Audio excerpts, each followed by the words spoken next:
من فیلمێکم کرد بە ناوی بیر زیاتر لە 3 دەفتەر و نێوی تێچوو. گوتم جەنابی سەرۆکی زانکۆ وەک احترامێکی من بۆ مامۆستایان فیلمی بیر لە فامیلی مۆڵ و ئەو نانە بە 5,000 من بە خۆڕایی حەز دەکەم مامۆستاکانی زانکۆی سڵاحەدین فیلمەکەم ببینن.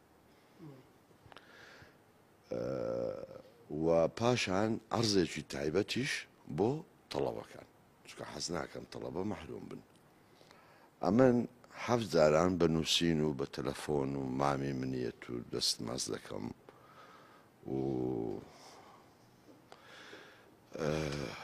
یعنی چەند جوابی سەگێکی داوە ئەوەندە جوابی منی داوە. گوتم مشکلە نییە، فیلمم ئەمن لۆ کردیە لۆی ملەت ببینی وایە لۆم نەکردێ بچم لە فیستیڤالەکان خەڵاتی پێوە بگرم تێدەگەی ئەوە مەبدەئی منە. ئێستاش بەڕێوەبەراتی سینەما بابێ فیلمی من بە بەلاش بکرێت تێدەگەی ناکەن.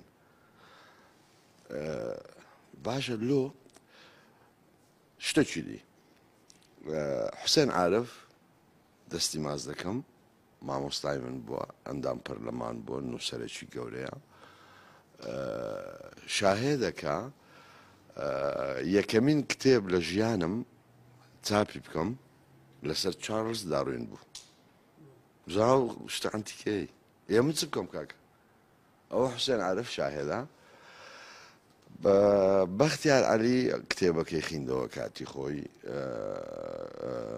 چێدی شێرزاد کۆمەڵک برادری دی وەلحاصل حوسێن عارف ئەمری چاپی دەرکرد بە ناوی تیۆری پەرەسەندن و چارلز داروین. من حەز دەکەم یعنی بە جەنابتان بڵێم ئەم پیاوەکی نووسەرم هیچی نیمە ئەوە تە لە ناو کتێبانم.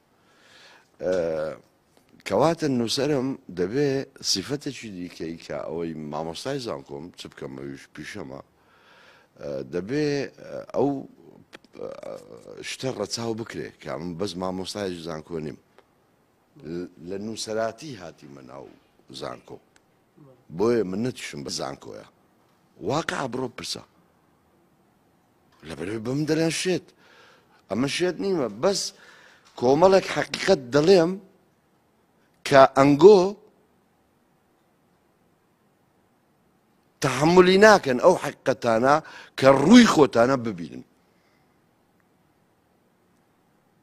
وای دەڵێنەوە پیاوە شێت نەخێر من شێت نیم کاچ خۆم ئەرێ کاکە سەر چاوە مێنارتی قسە غەڵەتم کردیان لەبەرەوەی تو پیاوەکی گوێم لە ڕادەگری لە سەرجادەکان و ئێستا دەمەچی دەستمە جادەی ئیسکان ئەگەر لە دووم بێت ئەگەر دێن وەرن دەچم لە جادەی ئیسکان سەبوو ڕەمزادەن وەرن لە ئێم حازەڕایی خۆ ناڵێم داوا لێ بردون بکەن و حەرەکەی ناشرینیش ناکەم و خۆشبەختم هێنارتی ئەو ڕۆ سەردانی منی کردیان.